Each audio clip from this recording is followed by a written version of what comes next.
আসসালামু আলাইকুম রহমতুল্লাহ। আজকে আমরা গতি নিয়ে আলোচনা করতে যাচ্ছি এসএসসি ফিজিক্সের। তো আজকে এই পর্বে আমরা বেসিক নিয়ে আলোচনা করব, যেহেতু অধ্যায়টি অনেক বড় এবং পরবর্তী পর্বগুলোতে আমরা টাইপ ভিত্তিক আকারে মোট 5টা টাইপের অঙ্ক করবো ইনশাআল্লাহ। তো চলুন দেরি না করে শুরু করা যাক। আরও একটি কথা, আমরা কিন্তু প্রথম অধ্যায়ের সিকিউ সলভ করেছি বেসিক এবং মোট 4টা টাইপের অঙ্ক নিয়ে। তো যারা দেখোনি তারা দেখে নেবে, চ্যানেলে আপলোড করা রয়েছে। স্ক্রিনে যে ভিডিওটা থাম্বনেলটা দেখতে পাচ্ছ আর কি।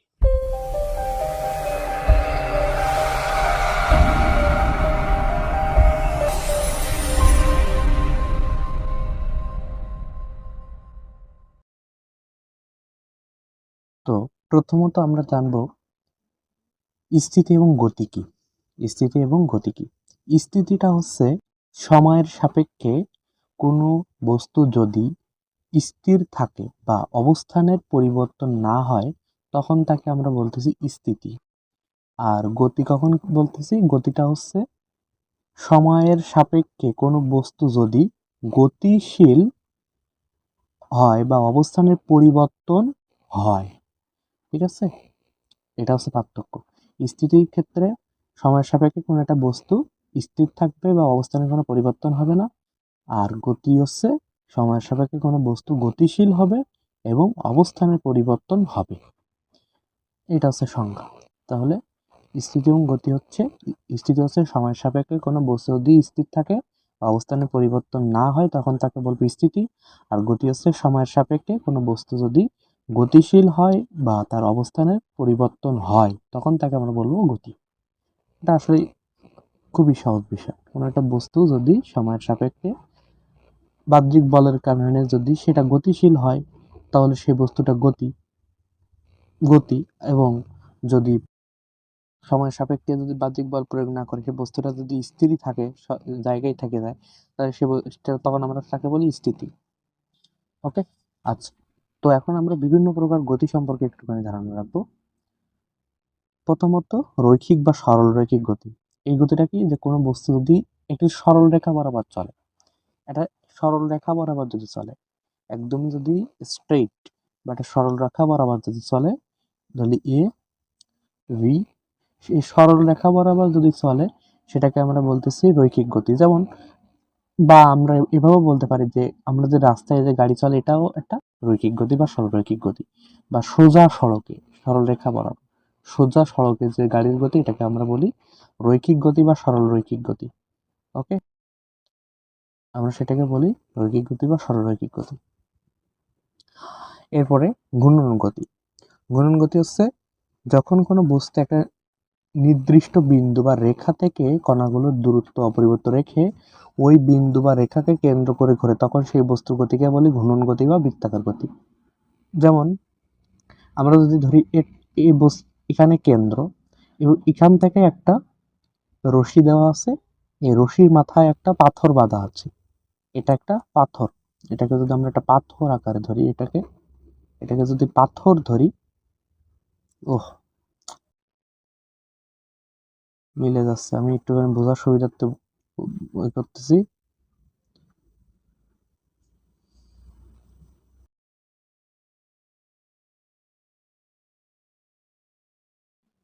তো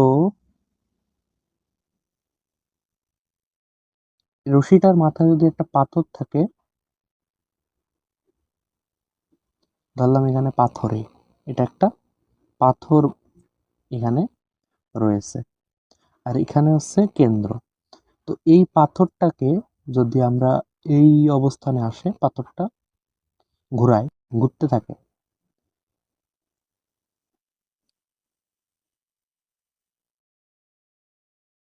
এটা তো কেন্দ্র। এখন এই কেন্দ্র থেকে যদি যখন আমি ঘোরাবো তখন পাথরটা এখানে আসবে।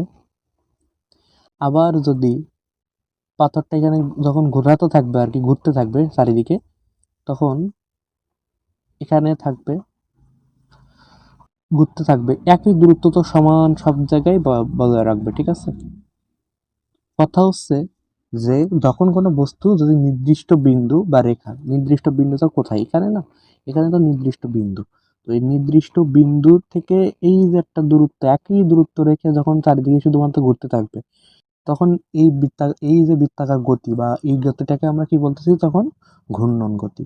এই ঘূর্ণন গতির উদাহরণ গাড়ির চাকার গতি, সাইকেলের চাকার গতি কিংবা আমাদের ফ্যানের গতি, সবগুলো ঘূর্ণন গতির উদাহরণ। ঠিক আছে, এটা হলো কথা। এখন কি কি রয়েছে তাহলে আমাদের?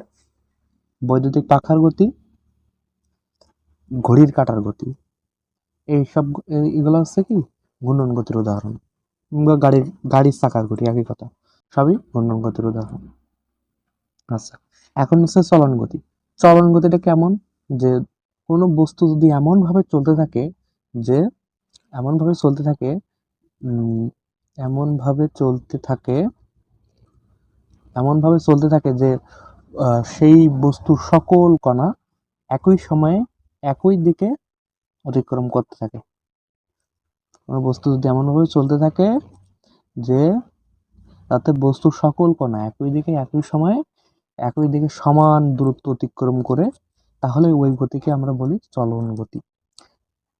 যেমন এখানে উদাহরণ বলা আছে যে একটা বই, এই বইটাকে যদি আমরা ঠেলে দিই এদিকে, বল প্রয়োগ করে যদি ঠেলে দিই, তাহলে এই বইটা কিন্তু এই অবস্থান থেকে কিছু দূরে গিয়ে কিন্তু সে যাইবে, তাই তো?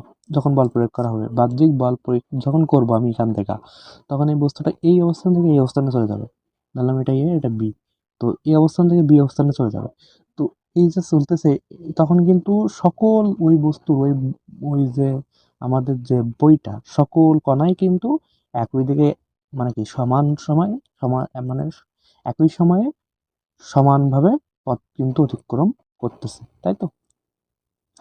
এক প্রান্ত থেকে অপর প্রান্ত যখন যাচ্ছে, বস্তু সকল কণাই কিন্তু একই সময়ে একই দিকে সমান দ্রুত অতিক্রম করে, তখন তাকে বলতেছি চলন গতি।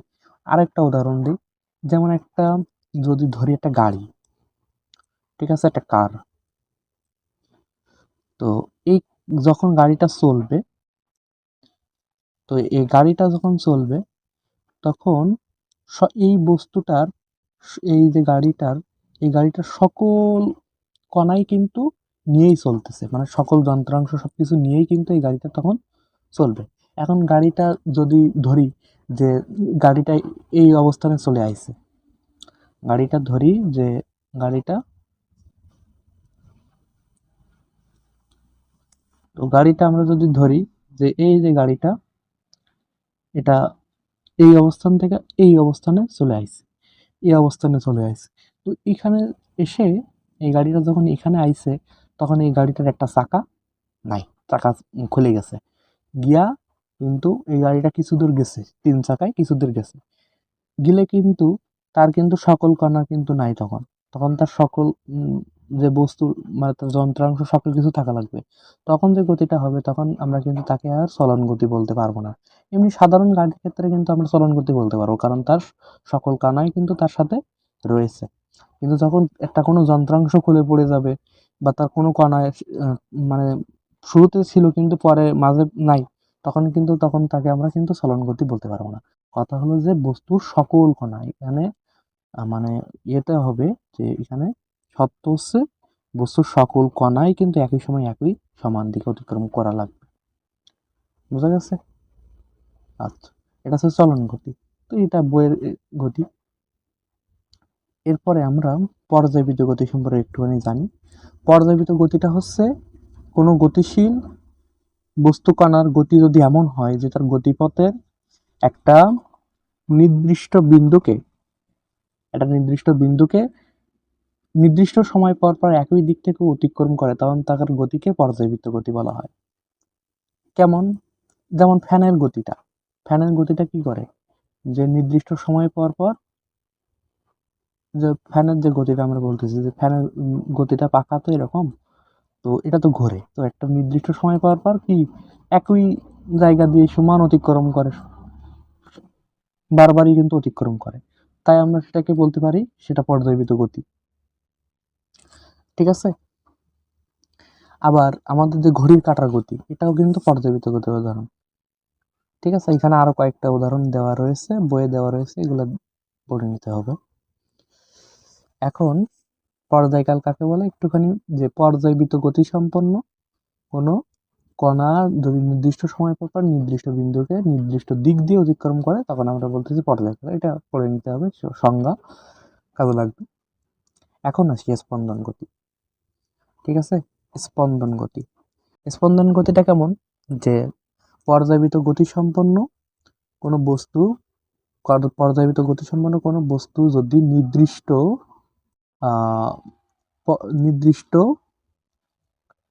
বুঝতে হবে যে পর্যায়বৃত্ত গতি সম্পন্ন কোনো বস্তু যদি পর্যায়কালের অর্ধেক সময় যদি কোনো নির্দিষ্ট দিকে এবং বাকি অর্ধেক সময় যদি তার বিপরীত দিকে যদি চলে তখন তার গতিকে আমরা স্পন্দন বা দোলন বা কম্পন গতি বলি, একই কথা, স্পন্দন গতি বলি। তো পর্যায়বৃত্ত গতি সম্পন্ন বুঝতে হবে যে স্পন্দন গতির ক্ষেত্রে পর্যায়কালের অর্ধেক সময় একদিকে এবং বাকি অর্ধেক সময় আরেক দিকে। আমরা বুঝি যেমন দোলনার গতি, দোলনাটা এরকম থাকে না, ধরি এটা একটা দোলনা। তো দোলনাটা কি হয়, দোলনাটা কি হয় যে একবার এদিকে যায়, আরেকবার এদিকে যায়, আবার এটা কিন্তু এখানে ফিরে আসে, আবার এখানে যায়, আবার এখানে কিন্তু ফিরে আসে, এভাবে কিন্তু দুলতে থাকে, তাই তো? দোলনা তো আমরা দেখেছি। তাহলে অর্ধেক সময় একদিকে, বাকি অর্ধেক সময় বিপরীত দিকে যে গতিটা, এটাকে আমরা বলতেছি, এটা হচ্ছে পর্যায়বৃত্ত গতি, ওই স্পন্দন গতি। এখন স্পন্দন গতির ক্ষেত্রে আমরা বলে রাখি যে স্পন্দন গতির ক্ষেত্রে আমরা বলি, একটা কথা রয়েছে যে সকল স্পন্দন গতি পর্যায়বৃত্ত গতি, কিন্তু সকল পর্যায়বৃত্ত গতি স্পন্দন গতি নয়। কারণ কি, যে স্পন্দন গতির ক্ষেত্রে যে বলতেছি যে এখানে কিন্তু যেমন এই দোলনাটা একবার এদিকে আইছে গেছে, আবারও কিন্তু এই বিন্দুটাকে অতিক্রম করেই কিন্তু এখানে যাবে দোলনার ক্ষেত্রে বা ঘড়ির পেন্ডুলামের ক্ষেত্রে। তাইলে সেটা কি হইতেছে, যে এটা কিন্তু পর্যায়বৃত্ত গতির কিন্তু একটা শর্ত মানতেছে যে একটা নির্দিষ্ট বিন্দুকে নির্দিষ্ট সময় পর পর বারবার অতিক্রম করে, এটা কিন্তু পর্যায়বৃত্ত গতির সত্য।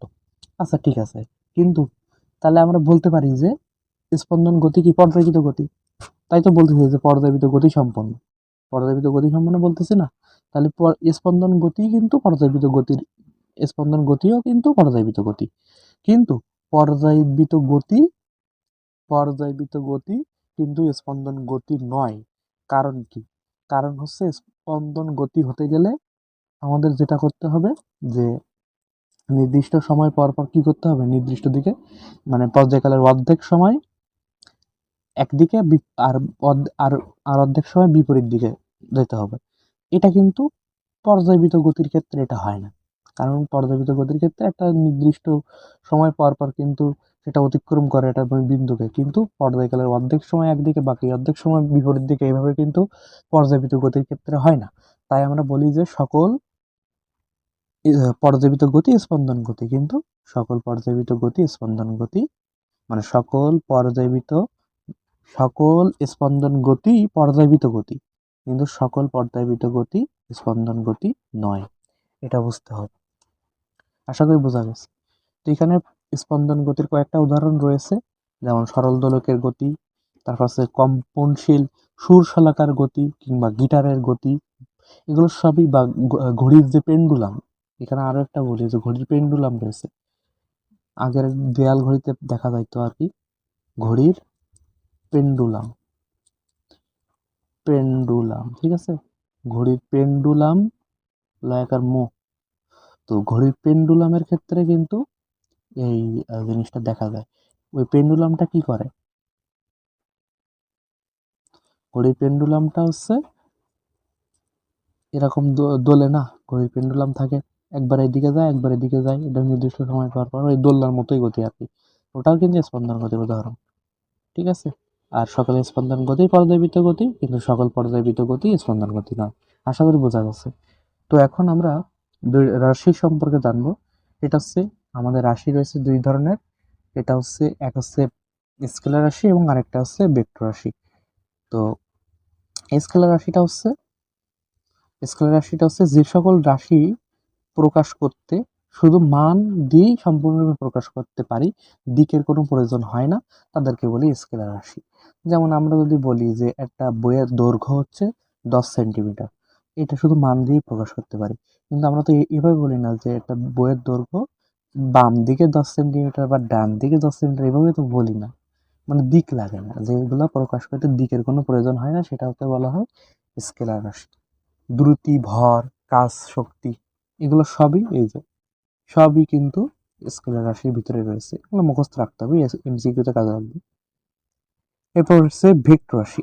ভেক্টর রাশিটা হচ্ছে যে ভেক্টর রাশি হলো যে সকল ভৌত রাশির মান সম্পূর্ণরূপে প্রকাশ করার জন্য মান এবং দিক উভয়টার প্রয়োজন হবে, তখন তাকে বলি আমরা যে সেটা কি ভেক্টর রাশি।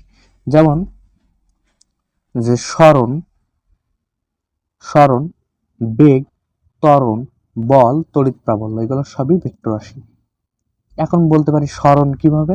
সরণের ক্ষেত্রে আমরা বলি যে সরণটা হলো, আমরা এইভাবে বলি না আমার বাড়ি থেকে আমার স্কুল ডান দিকে এত সেন্টিমিটার বা এত মিটার, আমরা বলি বা এত কিলোমিটার। তাহলে এখানে কিন্তু একটা দিকের প্রয়োজন আছে, মানও প্রয়োজন হচ্ছে যে বাম দিকে বা ডান দিকে 10 কিলোমিটার, বাম দিকে ডান দিকে এত কিলোমিটার, এই যে মানও লাগতেছে, দিকও প্রকাশ করতে বলতেছে।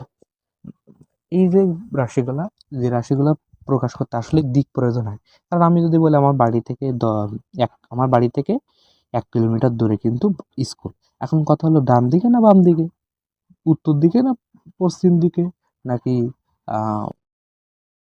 দক্ষিণ দিকে, মানে যে কোনো একটা দিক যদি না বলে রাখি তাহলে তো আমি তো বুঝতে পারবো না যে কোন দিকে আমার স্কুল। আমার অপরিচিত জন কি বুঝতে পারবে? আমি যখন আমার বাড়ি চিনি, আমি তখন ওটা বলতেছি যে আমার বাড়ি থেকে ডান দিকে বা পশ্চিম দিকে বা দক্ষিণ দিকে বা উত্তর দিকে আমার এত কিলোমিটার দূরে স্কুল রয়েছে, তাহলে সে কিন্তু সহজে বুঝতে পাবে। তাহলে কথাটা হলো যে যে সকল রাশি প্রকাশ করতে আমাদের মানও লাগে, দিকও লাগে, তাকে বলি আমরা ভেক্টর রাশি। এখন কথা হলো একটা ইন্টারেস্টিং পার্ট, যেখানে দ্রুতি এবং এখানে বেগ, দ্রুতি এবং বেগকে কি দ্বারা প্রকাশ করা হয়? ভি দ্বারা প্রকাশ করি আমরা, তাই তো? তো দ্রুতির যে সূত্রটা, দ্রুতির সূত্রটা কি? V is equal to D divided by T. আর আমাদের বেগের যে সূত্রটা আমরা বলি, বেগের যে সূত্রটা সেটা হচ্ছে V is equal to S divided by T. তাহলে এখানে মজার একটা বিষয় রয়েছে, সেটা হলো এখানে এস হচ্ছে কি দূরত্ব, আর এই ডি হচ্ছে দূরত্ব, এস হচ্ছে এখানে হচ্ছে সরণ। তাহলে দুইটা আসলেই সরণ এবং দূরত্বের কারণে আমরা কিন্তু এখানে এই একটা স্কেলার হয়েছে আর আরেকটা ভেক্টর রাশি হয়েছে। কিভাবে? আমরা দূরত্ব প্রকাশের ক্ষেত্রে আমাদের নির্দিষ্ট কোনো দিকের কোনো প্রয়োজন হয় না। দূরত্বের ক্ষেত্রে আমাদের নির্দিষ্ট কোনো কি হয় না, দিকের প্রয়োজন হয় না। কিন্তু সরণ প্রকাশেতে আমাদের নির্দিষ্ট দিক প্রয়োজন হয়, কারণ সরণটা হচ্ছে আদি এবং শেষ অবস্থানের মধ্যবর্তী সরল রৈখিক দূরত্ব। একটা সরল রেখা বরাবর দূরত্বকে আমরা বলি সরণ। তো যেহেতু সরণের দিক রয়েছে, তাই আমরা সেটাকে ভেক্টর রাশি হিসাবে ধরবো। সরণের ভিতরেই মানে এই যে বেগের ভিতরেই কিন্তু সরণ রয়েছে, যেহেতু সরণের দিক আছে তাই সেটা আমরা ভেক্টর রাশি ধরবো। কিন্তু দূরত্ব একই তো জিনিস, যে দ্রুতি আমরা বলতেছি ভি, আবার এই বেগও বলতেছি ভি, দুইটার কাজই সেম অঙ্কের ক্ষেত্রে। তবুও কিন্তু একটা ভেক্টর একটা স্কেলার কেন হলো? কারণ হচ্ছে আমাদের সরণের যেহেতু নির্দিষ্ট দূরত্ব রয়েছে, তাই বেগের ভিতরে যেহেতু সরণ রয়েছে, অবশ্যই সেটা কি হয়ে যাবে? ভেক্টর রাশি হয়ে যাবে। জিনিসটা আরো ভালোভাবে বুঝবো একটু পরেই। যেমন এখন আমরা সরণ এবং দূরত্ব নিয়ে একটুখানি কথা বলি। সরণ এবং দূরত্ব হচ্ছে, সরণটা হচ্ছে বস্তুর আদি এবং শেষ অবস্থানের মধ্যবর্তী একদম ন্যূনতম দূরত্বকে আমরা বলতেছি, বা ন্যূনতম সরলরৈখিক দূরত্ব হচ্ছে সরণ। তাহলে আমরা একটুখানি বুঝি জিনিসটা, যে এখানে একটা ব্যক্তি এ অবস্থান থেকে যাত্রা শুরু করে, এখানে আমরা ধরলাম বি। তো এই এ অবস্থান থেকে বি অবস্থানে আমি যদি যাইতে চাই, তাহলে আমরা একদম সোজা আসতে পারি। এই সোজা যে দূরত্বটা সেটাকে আমরা বলি সরণ। সোজা দূরত্বটাকে বা সরলরৈখিক দূরত্বকে আমরা বলি সরণ।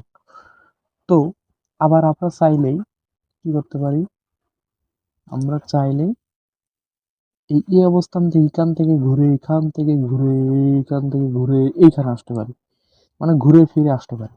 এই যদি ঘুরে ফিরে যদি সেই বি অবস্থানে আসি, নানান জায়গাতে ঘুরে ফিরে এসে এখানে বি অবস্থানে আমি আসলাম, তখন আমি এই জিনিসটাকে বলবো হচ্ছে দূরত্ব। ঠিক আছে, তাহলে দূরত্ব আর স্মরণের মধ্যে পার্থক্য হচ্ছে স্মরণ কিন্তু শুধুমাত্র একটা সরল রৈখিক দূরত্ব, এতটুকুই স্মরণ। কিন্তু আমি যদি এখান থেকে ঘুরে যদি আবার এই বি অবস্থানে যাই, তখন সেটা আর স্মরণ থাকে না, কারণ তার কোনো সরলরৈখিক দূরত্ব পাওয়া যায় না। সেটাকে আমরা তখন বলি দূরত্ব। তাহলে দূরত্ব এবং স্মরণের মাঝে পার্থক্য হলো এটা। আর যেহেতু স্মরণের, আমি যখন বলতেছি স্মরণ, স্মরণ কেমন, এই যে সরলরৈখিক দূরত্ব, একটা নির্দিষ্ট কিন্তু একটা দিক রয়েছে, তাই তো, যে এই এ থেকে আমি বিতে যাইতেছি, এ থেকে আমি তো বিতে যাইতেছি, তো এ থেকে আমরা বি থেকে যাই, বি পর্যন্ত যাইতেছি একটা নির্দিষ্ট দিক, এটা একটা নির্দিষ্ট দিকে যাইতেছি এ থেকে বি পর্যন্ত, নির্দিষ্ট দিক যেহেতু রয়েছে সেহেতু সেটা স্মরণ। আর স্মরণের নির্দিষ্ট দিক রয়েছে, এই কারণে সেটা কি ভেক্টর রাশি। কিন্তু দূরত্বের ক্ষেত্রে আমি যখন এইভাবে এখান থেকে ঘুরে যখন আবার এই বি অবস্থানে আসবো, আমাদের কোনো নির্দিষ্ট দিক নেই, সম্পূর্ণ পথের যে দৈর্ঘ্য সেটাই হচ্ছে আমার দূরত্ব। ঠিক আছে, কিন্তু আমি যখন স্মরণ বলবো তখন স্মরণটা কিন্তু পেতে গেলে আমার একটা সরলরৈখিক দূরত্ব থাকা লাগবে। ওকে, তাহলে এটা হলো কথা। তাহলে আমাদের স্মরণ কাকে বলে? স্মরণ বলতেছি যে আহ একটা নির্দিষ্ট দিকে যে দূরত্ব বা অবস্থানের পরিবর্তন হয় তা হচ্ছে স্মরণ আমি বলতেছি, বা আমাদের মেইন একদম ভালো সংজ্ঞা হচ্ছে এটা, যে কোনো বস্তুর আদি অবস্থান এবং শেষ অবস্থানের মধ্যবর্তী ন্যূনতম সরলরৈখিক দূরত্বকে বলতেছি আমরা স্মরণ। এটাই হচ্ছে একদম খাঁটি সংজ্ঞা। ওকে, এটা হলো কথা। এরপরে আমরা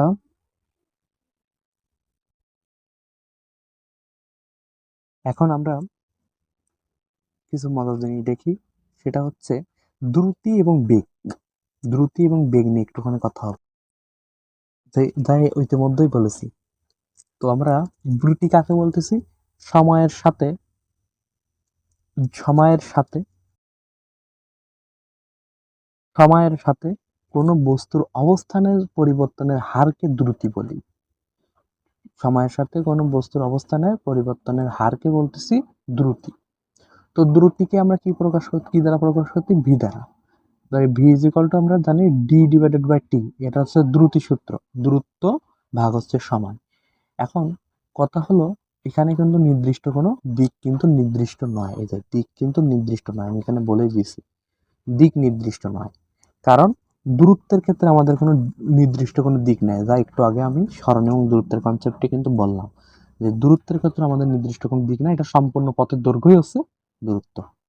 তো দূরত্বের যেহেতু যেহেতু দূরত্বের কোনো নির্দিষ্ট দিক নাই, এই ডি দূরত্ব, এটা যেহেতু নির্দিষ্ট কোনো দিক নেই, যেহেতু দিক নেই সেহেতু এটা একটা স্কেলার রাশি। আর যেহেতু এখানে ডি একটা স্কেলার রাশি, অতএব আমরা ওভারঅল বলতে পারি এই দ্রুতিটাও একটা স্কেলার রাশি, তাই তো, দ্রুতিটাও স্কেলার রাশি। তাহলে এটা হলো দ্রুতির জিনিস। এখন আসি বেগের ক্ষেত্রে। বেগের ক্ষেত্রে বেগটাকে আমরা কি দ্বারা প্রকাশ করতেছি? ভি দ্বারা, এবং আমরা সেটা সূত্রটা হচ্ছে V is equal to S divided by T, মানে বেগ is equal to S divided by T. আর এখানে এসটা হচ্ছে স্মরণ। আর স্মরণের একটা নির্দিষ্ট দিক বা সরলরৈখিক দিক রয়েছে, তাই তো, আদি অবস্থান শেষ অবস্থানের মধ্যবর্তী অবস্থা, মানে দূরত্বকে বলতেছি আমরা স্মরণ। আর স্মরণের ক্ষেত্রে যেহেতু নির্দিষ্ট দিক রয়েছে, নির্দিষ্ট দিক থাকার কারণে সেটা হচ্ছে ভেক্টর রাশি। আর যেহেতু স্মরণ ভেক্টর রাশি, তাই বেগটাও হয়ে যাবে কি ভেক্টর রাশি। এটা হলো কথা। তাহলে আমাদের কিন্তু খুবই আসলে আমরা ভালোভাবে কনসেপ্টগুলো ক্লিয়ার হলাম। তো এখন আমরা একটুখানি দূরত্বের নিয়ে কিছু কথা বলি। দূরত্বের ক্ষেত্রে আমাদের আম, গড় দূরত্বটা হচ্ছে কি মোট দূরত্ব ভাগ মোট সময়। মোট মানে গড় মানেই তো মোট, এটা কিছু বলার কিছু নাই এখানে। এরপরে আসি আমরা যে তাৎক্ষণিক দূরত্বটা কি। তাৎক্ষণিক দূরত্বটা হচ্ছে যে একদমই কি বলবো, একদম ন্যূনতম বিশেষ মুহূর্তে যে তাৎক্ষণিক যে বেগটা পাবো, মানে বেগ নয়, দ্রুতি যেটা পাবো বস্তু, কোনো বস্তু যদি একদম বিশেষ কোনো মুহূর্তে যদি অবস্থান জানতে চাই, মানে মানে দ্রুতি জানতে চাই, তাহলে সেটাকে বলতেছি আমরা তাৎক্ষণিক দ্রুতি। সেটাকে কি বলতেছি আমরা? তাৎক্ষণিক দ্রুতি। খুব কম সময় আর কি। ঠিক আছে। আচ্ছা, এখন তো বেগ দ্রুতি কিন্তু অলরেডি ক্লিয়ার করা হয়ে গেছে। আর এটার কিন্তু বেগ দ্রুতি উভয়ের ক্ষেত্রে আমরা তার যে এটা ব্যবহার করি একক এমএস ইনভার্স ওয়ান। ঠিক আছে, উভয়টাই একই। আচ্ছা, আর তাহলে কথা হলো যে আমরা এই যে কোনটা ব্যবহার করি, আমরা তো সাধারণত সরলরৈখিক দ্রুত ক্ষেত্রে আমরা আমরা যদি বলি সরলরৈখিক ক্ষেত্রে আমরা আমাদের সব ক্ষেত্রেই কিন্তু আমরা বেগের সূত্রটা আমরা ব্যবহার যেটা করতেছি বেগের ক্ষেত্রে, মানে যে কোনো ক্ষেত্রে আমরা বলি কোনো আমরা অবস্থান কিন্তু এখানে ম্যাটার করতেছি না। আমরা দেখা যায় যে সকল অঙ্কেই কিন্তু আমাদের এই বেগের সূত্র কিন্তু আমরা বেগ বা যেটাই বলি যে রকমই থাকুক না কেন অবস্থান, পারিপার্শ্বিক অবস্থা, আমরা কিন্তু বেগের সূত্রটা কিন্তু V is equal to S divided by T দ্বারা ব্যবহার করি। কিন্তু কথা হলো যে আমরা যদি নির্দিষ্ট দিক যদি না থাকে তখন কিন্তু আমি কি ব্যবহার করতাম? ডি ডিভাইডেড বাই টি ব্যবহার করতাম, দ্রুতি সূত্র ব্যবহার করতাম বেগ বের করতে গিয়ে। বেগ কিন্তু আমরা সেটা করি না। আমরা আমাদের বইয়ের কিন্তু অলরেডি বলাই রয়েছে যে আমাদের যে কোনো এটাই হোক না কেন আমরা কিন্তু এস ডিভাইডেড বাই টি আসলে ব্যবহার করি। আসলে এটার কোনো তেমন কোনো পার্থক্য হয় না বেগ এবং দ্রুতির ক্ষেত্রে, তেমন কোনো পার্থক্য আসলে দেখা যায় না অঙ্ক করার ক্ষেত্রে, তাই তো? তো অসুবিধা নেই, আমরা কিন্তু আমরা এই সূত্র কিন্তু এই V is equal to S divided by T এই সূত্রটাই ব্যবহার করি সবসময়, প্রায় সময় আমরা এটাই ব্যবহার করি আর কি। অসুবিধা নেই, করলে অসুবিধা নেই। বাট আচ্ছা, তো আমরা এখন বেগ কিন্তু অলরেডি আসলে বলা হয়ে গেছে, কিন্তু বেগের ক্ষেত্রে সংজ্ঞার ক্ষেত্রে একটা কথা রয়েছে। যেহেতু বেগের ক্ষেত্রে বলতেছি দিক নির্দিষ্ট, তাই সংজ্ঞার পরিবর্তন আনতে হবে যে বেগ হচ্ছে নির্দিষ্ট দিকে, বেগ হচ্ছে নির্দিষ্ট দিকে বস্তুর পরিবর্তনের হারকে, অবস্থানের পরিবর্তনের হারকে বলতেছি আমরা, সরণের হারকে বলতেছি আমরা কি বেগ বলি। তাহলে বলতে পারি যে বস্তু নির্দিষ্ট দিকে একক সময়ে যে পথ অতিক্রম করে তাকে বলতেছি বেগ। একদমই সহজ সংজ্ঞা, যে নির্দিষ্ট দিকে বস্তু একক সময়ে যে পথ অতিক্রম করতেছে সেটা বেগ। আর দ্রুতির ক্ষেত্রে কিন্তু নির্দিষ্ট দিক নয়, তাই আমরা বলি কি সেটা যে কি বস্তু নির্দিষ্ট মানে কি একক সময়ে যে পথ অতিক্রম করে, মানে বস্তু একক সময়ে যে পথ অতিক্রম, তখন আমরা বলি বেগ। ওই দ্রুতি কিন্তু বেগ হচ্ছে নির্দিষ্ট দিকে একক সময়ে যে পথ অতিক্রম করে, এটা হচ্ছে পার্থক্য আর কি। ঠিক আছে। আর যদি বেগের যদি কোনো একটা বস্তু চলতেছে, চলার ক্ষেত্রে তার বেগের যদি পরিবর্তনের না হয়, বেগের পরিবর্তন না হয়, অর্থাৎ ধরি 25 বেগে চলতেছে, এই 25 বেগেই যদি চলতে থাকে তখন আমরা সেটাকে বলি সমবেগ। ওকে। আচ্ছা, তো এটা গেল আমাদের আহ দ্রুতি এবং বেগ। এখন আছে ত্বরণ এবং মন্দন। ত্বরণ এবং মন্দন। তো ত্বরণটা কি? ত্বরণ হচ্ছে সরল পথে চলমান বস্তুর সময়ের সাথে সাথে বেগ বৃদ্ধির হারকে ধনাত্মক ত্বরণ বলি। আর সময়ের সাথে সাথে যদি বেগ হ্রাস হয়, বেগের হ্রাস যদি ঘটে, তখন আমরা বলি মন্দন। কেমন? যদি একটা বস্তু চলতেই থাকে, ধরলাম 2 মিটার পার সেকেন্ড ইনভার্স 2, যদি ত্বরণে যদি চলে, মানে এই হারে চলতে থাকে 2, 4 এভাবে যদি চলতে থাকে, তখন আমরা এই যে হারে বৃদ্ধি যদি পেতে থাকে তখন আমরা কি বলি? সেটা হচ্ছে ধনাত্মক ত্বরণ।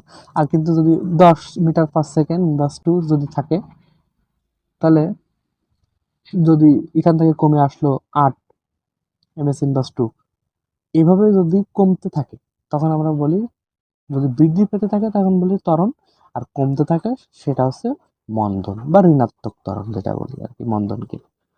এটা হলো কথা। তো আমরা ত্বরণ বলতে পারি ত্বরণ ইকুয়াল টু বেগের পরিবর্তন ভাগ হচ্ছে সময়। এখন বেগের পরিবর্তনটা কি? বস্তুর শেষ বেগ মাইনাস আদি বেগ ভাগ, এটা হচ্ছে বেগের পরিবর্তন, মানে শেষ বেগ মাইনাস আদি বেগ ভি মাইনাস ইউ, এটা হচ্ছে বেগের পরিবর্তন। আর সময় টি, তাহলে আর ত্বরণকে প্রকাশ করা হয় এ দ্বারা, তাহলে A is equal to V minus U by T. Okay, আচ্ছা, এটা হলো কথা। আর ত্বরণ একটা ভেক্টর রাশি, কারণ হচ্ছে এখানে বেগ রয়েছে। ভেক্টর রাশি বলা ত্বরণটা, এই যে ত্বরণটা, ত্বরণ যেটা, এটাকে আমরা ভেক্টর রাশি কেন বলতেছি? কেন আমরা ভেক্টর রাশি বলবো? কারণ এই ত্বরণের সূত্রের ভিতরে ভি রয়েছে, বেগ রয়েছে, বেগ রয়েছে। আর বেগটা কি? বেগটা হচ্ছে ভেক্টর রাশি, আর দ্রুতি হচ্ছে কি স্কেলার রাশি। কিন্তু যেহেতু, আর হচ্ছে বেগটা কি ভেক্টর রাশি। যেহেতু ত্বরণের সূত্রে বেগ রয়েছে, তাই বেগ যেহেতু ভেক্টর রাশি, তাই ত্বরণও ভেক্টর রাশি। এভাবে পড়লে কিন্তু আসলে জিনিসগুলো আসলে সহজ হয়ে যায়। ওকে, আচ্ছা, তো এখানে অনেকগুলো কথা রয়েছে। এখন হচ্ছে সুষম ত্বরণ এবং অসম ত্বরণ।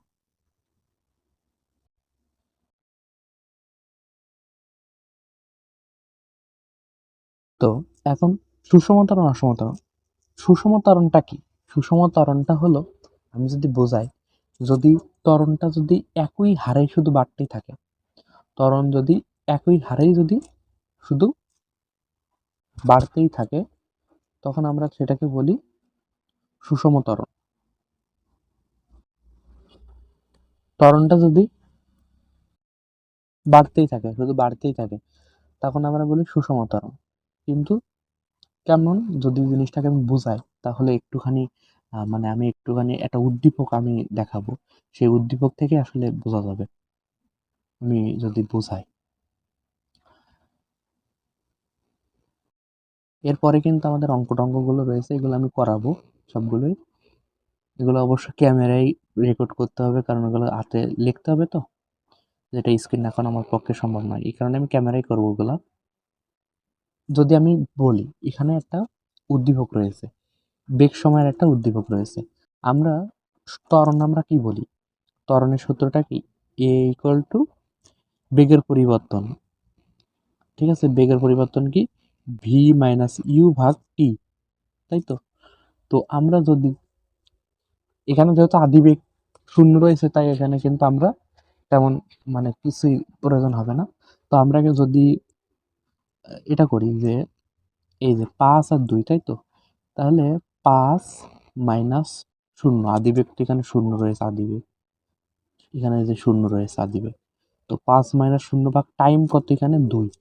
এখানে যদি 2, এখন যদি আমরা এটা বের করি, তাহলে আমাদের আসবে কিন্তু 2.5, তাই তো? 5 ভাগ হচ্ছে 2 যদি করি আমরা, কি কি আসে? 2.5। ঠিক আছে, একইভাবে আমরা যদি এখানে এটা করি যে 10 মাইনাস শূন্য ভাগ টাইম কিন্তু চাই, তখন আমাদের মানটা আসবে 2.5। একইভাবে আমরা যদি বের করি যে এখানে এই যে 15 ভাগ হচ্ছে 6, মানে 15 মাইনাস শূন্য ভাগ 6, মানে আদিবেগ শূন্য, তাহলে 15 মাইনাস শূন্য ভাগ হচ্ছে যদি 6 দেওয়া হয়, তাহলে সেখানেও আমাদের কিন্তু মানটা আসবে কিন্তু 2.5এই আসবে, 2.5ই আসবে। কিন্তু এখন আসি যে আরো একটা দেখি যে 20 রয়েছে বেগ, আর টাইমটা রয়েছে কি 8, তাই তো? তাহলে আমাদের 20 মাইনাস শূন্য ভাগ হচ্ছে 8 যদি করা হয়, তাহলে 20 ভাগ হচ্ছে 8 যদি করা হয়, তবুও কিন্তু আমরা মানটা পাবো 2.5। তাহলে এই যে মানগুলা যদি একই হারে যদি পাইতে থাকি, একই ত্বরণে যদি চলতে থাকে, তখন আমরা বলি সুষম ত্বরণ। একই হারে যেহেতু চলতেছে এই হারে, তখন আমরা সেটাকে বলি সুষম ত্বরণ। কিন্তু বা সমত্বরণ বলি, সুষম ত্বরণ বা সমত্বরণ, সুষম বা সম একই কথা। কিন্তু এখানে খেয়াল করি, এই যে এখান থেকে 25 25 25 বেগগুলো সবই এক। এখন যদি আমরা এই 25 এখানে ভাগ যদি 10 করি, তাহলে আমাদের 2.5 আসতেছে। ভালো কথা, 25 যদি আমরা ভাগ করি 10 দিয়া, তবু আমরা 2.5 পাবো। কিন্তু এই 25 এখন 12 দ্বারা ভাগ করলে কি আমরা 2.5 পাবো? পাবো না। আবার এই 25কে যদি এই 14 দ্বারা ভাগ করি, তখন কি 2.5 পাবো? পাবো না। তাহলে এখানে বলতে পারি যে এখানে 0 সেকেন্ড থেকে আমাদের 10 সেকেন্ড পর্যন্ত সমতরণ বা সুষমতরণে চলেছে। সুষমতরণে চলেছে 0 থেকে 10 পর্যন্ত সুষম ত্বরণে চলেছে। 0 থেকে আমাদের 10 পর্যন্ত কি চলেছে? সুষম ত্বরণে চলেছে। কিন্তু এই যে 11 থেকে আমাদের মানে 12 থেকে এই যে 14 পর্যন্ত বা 10 থেকে 14 পর্যন্ত যেটা বলতেছি, আমাদের কিন্তু পরবর্তীতে আর হচ্ছে কি কি হচ্ছে না, আমাদের সমতরণে চলছে না বা অসমতরণ, তখন আর ত্বরণগুলো এক পাবো না। সেটাকে আমরা কি বলবো? সেটা হচ্ছে আমাদের সেটা অসমতরণ হবে। আর যেহেতু বেগের পরিবর্তন হইতেছে না এখানে, এই যে এখানে বেগের কোনো পরিবর্তন আছে না, 25 25 25, এই যে এরকম বেগের যদি পরিবর্তন না হয় তখন বলি সুষম বেগ বা সমবেগ, সুষম বা সমবেগ বলি। তাহলে এই জিনিসগুলো আসলে ক্লিয়ার করে ফেলেছি। ওকে, এটাই হলো কথা। তো এটাই হচ্ছে সমতরণ বা সুষমতরণ এর নিয়ে যে কথা, বা সমবেগ নিয়ে যে কথা। ওকে, আচ্ছা, এখন আমি পরন্ত বস্তুর 3টা সূত্র রয়েছে, এই 3টা সূত্র করার পরপরই আমি কিন্তু ম্যাথে চলে যাব, ম্যাথ সলভে চলে যাব। তো পরন্ত বস্তুর সূত্রগুলো কি কি, এটা গ্যালিলিও আবিষ্কার করেছিলেন। তো গ্যালিলিওর যে 3টা সূত্র রয়েছে পরন্ত বস্তু, তো প্রথম সূত্রটা হচ্ছে যে স্থির অবস্থান এবং একই উচ্চতা থেকে বিনা বাধায় পরন্ত বস্তু সমান সময়ে সমান পথ অতিক্রম করবে। যদি বাতাসের বাধা যদি না থাকতো, তাহলে একটা ইট এবং একটা পাখির যে আমরা পাখনা বলি, এই দুইটাকে যদি একই উচ্চতা থেকে যদি ছেড়ে দেওয়া হয় উপর থেকে, তাহলে এটা সমান সময়ে সমান পথ অতিক্রম করে, অর্থাৎ একই সাথে মাটিতে পড়বে। কিন্তু বাস্তবে কি সেটা ঘটে না, কারণ বাতাসে বাধা রয়েছে। এই কারণে দেখা যায় ইটটা আগে পড়ে যেহেতু ওর ভর বেশি, আর পাখির পালকটা অনেক পরে পড়ে যেহেতু ওর ভর কম। কারণ কি? কারণ হচ্ছে পৃথিবী তার কেন্দ্রের দিকে সকল বস্তু তার কেন্দ্রের দিকে টানে, ঠিক আছে? আর যে বলে টানে তাকে বলি আমরা অভিকর্ষ ত্বরণ। তাকে বলি কি? অভিকর্ষ ত্বরণ। তো ওই যে স্থির অবস্থান এবং একই উচ্চতা থেকে বিনা বাধায় সকল বস্তু সমান সময়ে সমান পথ অতিক্রম করবে, এটা হচ্ছে গ্যালিলিওর প্রথম সূত্র। এখন বা পরন্ত বস্তুর প্রথম সূত্র। এখন যদি বিনা বাধায়, অর্থাৎ বাতাসে বাধা যদি না থাকতো, তখন এই ইট এবং পাখির পাখনা দুইটাই একই সাথে মাটিতে পড়তো। যেহেতু বাতাসে বাধা রয়েছে তাই পড়বে না। কিন্তু যদি না থাকতো তখন দুইটা একই সাথে পড়তো। এখন দ্বিতীয় সূত্রটা কি? স্থির অবস্থান থেকে এবং বিনা বাধায় পড়ন্ত বস্তু নির্দিষ্ট সময় প্রাপ্ত বেগ, যে প্রাপ্ত বেগটা হয়, অর্থাৎ একটা বস্তু এখান থেকে নিচে পড়বে, এই যে পড়তেছে পড়ার পরে মানে পড়তেছে, সেই সময় কিন্তু একটা বেগ তার ভিতরে কি হয়, জমা হয়। তো এই বেগটা যখন এই যে বেগে পড়ে, এই বেগটা কি, যত সময় লাগছে ধরলাম 10 10 সেকেন্ড সময় লাগছে, তাহলে বেগটাও হবে কি 10। যদি সময় লাগছে 12, তাহলে বেগটা হবে 12। এরকম জিনিসটা হলো এরকম, সমান যে যে সময় লাগবে সেই সময় হচ্ছে ওই বেগের সমান, বা যা, ঠিক আছে, বা যে সময় হবে সেটা হচ্ছে ওই সময়ের সমান হচ্ছে বেগ। কথা হলো, তাহলে আমরা টি ভি সমানুপাতিক টি, ওকে, এখানে টি হয়তো মুছে গেছে এডিট করার সময়, অনেক কিছু করতে হয় তো, যাই হোক। তাহলে ভি টি, এটা হচ্ছে দ্বিতীয় সূত্র তার পরন্ত বস্তুর, গ্যালিলিওর। এখন তৃতীয় সূত্রটা হচ্ছে স্থির অবস্থান থেকে বিনা বাধায় পরন্ত বস্তু নির্দিষ্ট সময় যে দূরত্ব অতিক্রম করে, অর্থাৎ একটা স্থির অবস্থান থেকে এই বস্তুটা নিচে নিচে পড়তেছে, একটা নির্দিষ্ট একটা দূরত্ব, বা দূরত্বকে এইচ দ্বারা প্রকাশ করতেছি, বা এস দ্বারাও করা যায়, এইচ দ্বারাই করি আমরা, যেহেতু বইয়ে দেওয়া হয়েছে। তো আমরা একটা যে নির্দিষ্ট দূরত্ব অতিক্রম করেছে, এই